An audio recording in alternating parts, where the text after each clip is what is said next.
নমস্কাৰ বন্ধু বান্ধৱীসকল জ্ঞান বিকাশ ইউটিউব চেনেলত আপোনালোকক সকলোকে স্বাগতম জনাইছো আজিৰ এই ভিডিঅ'ত আমি চাম যে ডিব্ৰুগড় ইউনিভাৰ্চিটিয়ে বিএড কমন এন্ট্ৰেন্স টেষ্টৰ কাৰণে যোনটো নটিফিকেশন দিছে সেই নটিফিকেশনত এলিজিবিলিটি ক্ৰাইটেৰিয়া কি কোনজন ছাত্ৰ ছাত্ৰী বিএড কমন এন্ট্ৰেন্স টেষ্টৰ কাৰণে এপ্লিকেশন কৰিব পাৰিব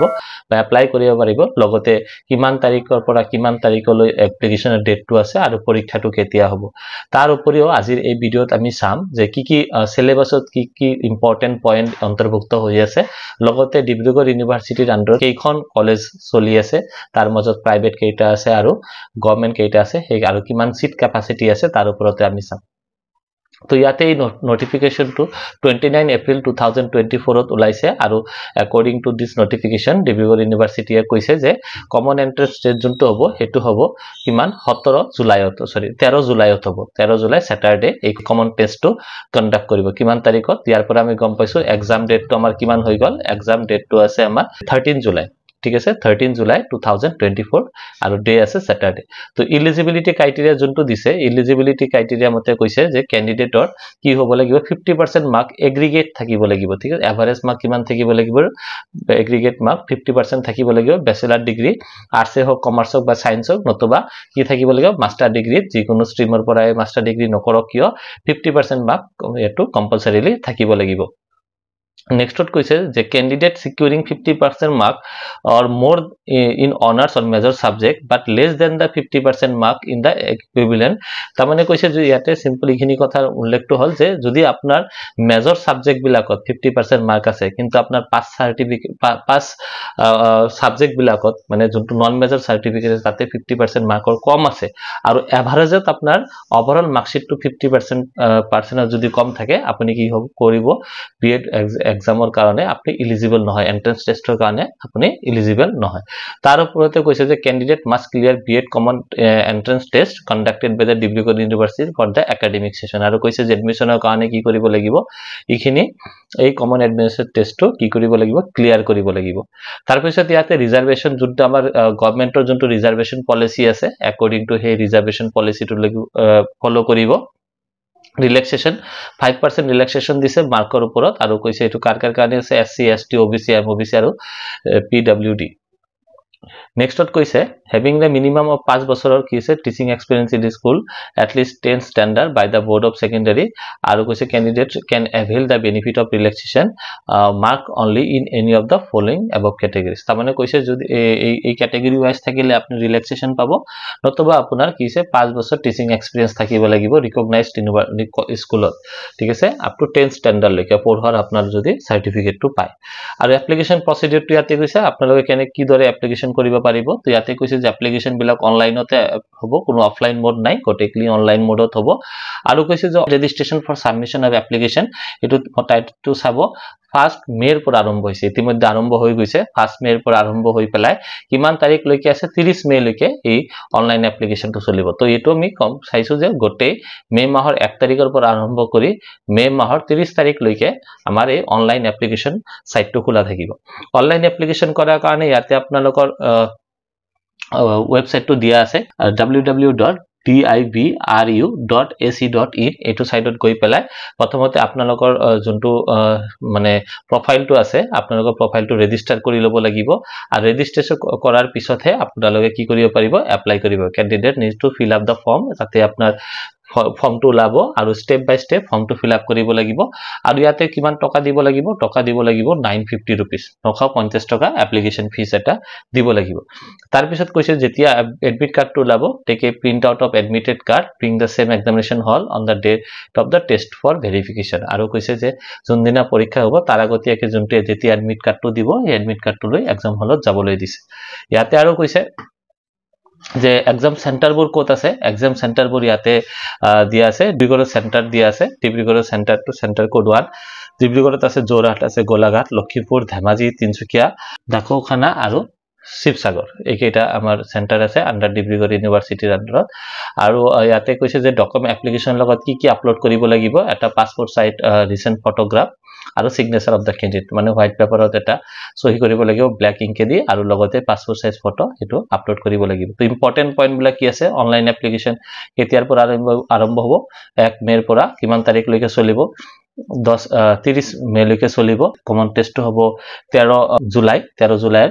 ৰিজাল্টটো ডিক্লেয়াৰ কৰিব 25 জুলাইত কি হ'ব ৰিজাল্টটো ডিক্লেয়াৰ কৰিব তো এইখিনি আছিল আমাৰ এপ্লিকেশন প্ৰসেসৰ যোনটো আমাৰ process eligibility criteria centre code আছে কিমান তাৰিখৰ পৰা কিমান তাৰিখ এতিয়া আমি চাম যে আমাৰ এই পৰীক্ষাটো দিবলৈ হলে বিএড কি আছে common entrance test under Dibrugarh university এই পৰীক্ষাটো দিবলৈ হলে আপোনালোকৰ সিলেবাসত কি লাগিব তো সিলেবাসটো ইয়াতে মই লৈ আহিছো তো ইয়াতে সিলেবাসটো আছে আপোনালোকে চাব পাৰিব সিলেবাসটো তো ইয়াতে কৈছে যে সিলেবাসটো চাৰিটা পাৰ্টত ভাগ কৰা হৈছে তো প্ৰথম পাৰ্টটো আছে ইয়াতে কি দিয়া আছে প্ৰথম পাৰ্টত আছে জেনাৰেল ইংলিশ ঠিক আছে ফাৰ্স্ট পাৰ্টত আছে জেনাৰেল ইংলিশ সাইজটো কমান বঢ়াই লও জেনারেল ইংলিশ সেকেন্ডত আছে আপনার নিউমেরিক্যাল এবিলিটিজ ঠিক আছে তার পিছত আপনার থার্ডত কি আছে থার্ডত আছে আপনার জেনারেল নলেজ ঠিক আছে জেনারেল নলেজ আর তার পিছত দিয়া আছে আপনার টেস্ট অফ রিজনিং ঠিক আছে একেটা দিয়া আছে লগতে আর এটু ইম্পর্টেন্ট পয়েন্ট আছে টিচিং অ্যাপটিটিউড ঠিক আছে কি দিয়া আছে টিচিং অ্যাপটিটিউড তো ইয়াতে আমি পাঁচটা পার্ট পাইছো তো প্রথম পার্টটো আমি কি পাইছো জেনারেল ইংলিশত পাইছো তো জেনারেল ইংলিশত কি পয়েন্ট লাগিব ইয়াতে জেনারেল ইংলিশত পয়েন্ট কেটা কি লাগিব তো ইয়াতে ফিল ইন দা ব্ল্যাঙ্কস লাগিব ওয়ান ওয়ার্ডস সাবস্টিটিউশন ঠিক আছে এইখিনি লেকে লাগিব জেনারেল ইংলিশত তার পিছত ইয়াতে আপনার নিউমেরিক্যাল এবিলিটিজ और एवरेज লাগিব एवरेज परसेंटेज তারপর ratio proportion profit and loss data interpretation graphs and charts series and competition test of alphabets principle of classification subtraction and sitting arrangement ঠিক আছে আর লগতে ইয়াতে জেনারেল নলেজত কি দিছে innovation and discoveries neighbouring countries of the India unemployment in India Indian financial system types of bank accounts functions of bank and countries capital and currency লগতে ইয়াতে আৰু আছে টেস্ট অফ ৰিজনিংত কি আছে টেস্ট অফ ৰিজনিংত একেটা লাগিব আপোনাৰ এই ৰিজনিংত আপোনালোকে হয়তো আগতীয়াকে পাইছে এইখিনি এবাৰ চাই লব আৰু সবতকে গুৰুত্বপূৰ্ণ পইণ্টটো হৈছে টিচিং এপ্টিটিউড ঠিক আছে এইটো বহুত ভালকে চাব লাগিব টিচিং এপ্টিটিউড তাতে কি আছে management of physical resources in school তার পিছত আছে স্টুডেন্টস রিলেটেড ইস্যুস যেনে teacher students relationship motivation discipline leadership etcetera next আছে teaching and learning process ideal teachers effective teaching handling of students classroom communication etcetera তার পিছত আছে curricular আর extra curricular activities such as debates sports cultural activities etc management of human resource in the school principal teachers and non teaching staff physical environment element and positive তো এইবিলাকৰ ওপৰত ইতিমধ্যে মোৰ এই চ্যানেলটোত কিছুমান ভিডিও আপলোড কৰা হৈছে আপোনালোকে যদি সেই ভিডিওবোৰ চোৱা নাই এবাৰ গৈ পেলাই সেই ভিডিওবোৰ চাই লব আশা কৰো সেই ভিডিওটো আপোনালোকৰ এই আগন্তুক পৰীক্ষাত যথেষ্ট সহায় কৰিব আৰু ইয়াৰ ওপৰতেও আমি সিলেবাসটো যেতিয়া গম পালো সিলেবাসটো পাঁচটা পাৰ্টত ভাগ কৰা হৈছে আৰু এই পাঁচটা পাৰ্টৰ ভিতৰত পাঁচটা পাৰ্টৰ ভিতৰত কি আছে ইংলিশ আছে তাৰ পিছত আমাৰ জেনাৰেল এবিলিটিজ আছে তাৰ পিছত ইয়াতে নিউমেৰিক্যাল আছে লজিক্যাল আছে আৰু টিচিং এপ্টিটিউড আছে এই পাঁচটা পাৰ্টত কি আছে ইয়াতে ভগোৱা হৈছে এতিয়া যদি আমি কলেজবোৰ চাও তো ডিব্ৰুগড় ইউনিভাৰ্সিটিৰ আন্ডাৰত আমি ইয়াতে দেখা পাইছো যেতিয়া আমাৰ কাৰেন্ট যোনটা আমি ইনফৰমেশন পাইছো তাৰ মতে ইয়াতে 18টা কলেজ আছে তাৰ মাজত কিছুমান কলেজ গভৰ্নমেন্ট আছে আৰু কিছুমান কলেজ কি আছে প্ৰাইভেট তো বহুত ইয়াতে কি আছে ইয়াতে গভৰ্নমেন্ট কলেজো আছে ইয়াতে গভৰ্নমেন্ট কলেজ আছে আৰু লগতে কি আছে প্ৰাইভেট কলেজো আছে